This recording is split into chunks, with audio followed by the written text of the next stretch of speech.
I sometimes get letters from people who don't read music and they say, "What could I do?" Well, it depends. If you want to learn to read music, then you take a course called How to Read Music.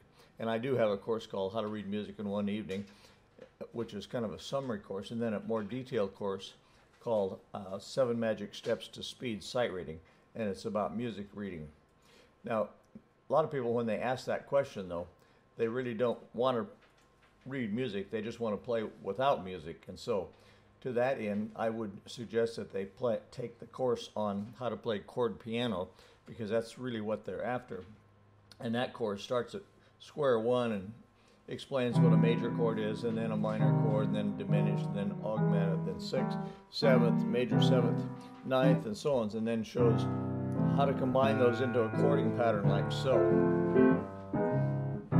So that would be the course that I would suggest for them to take.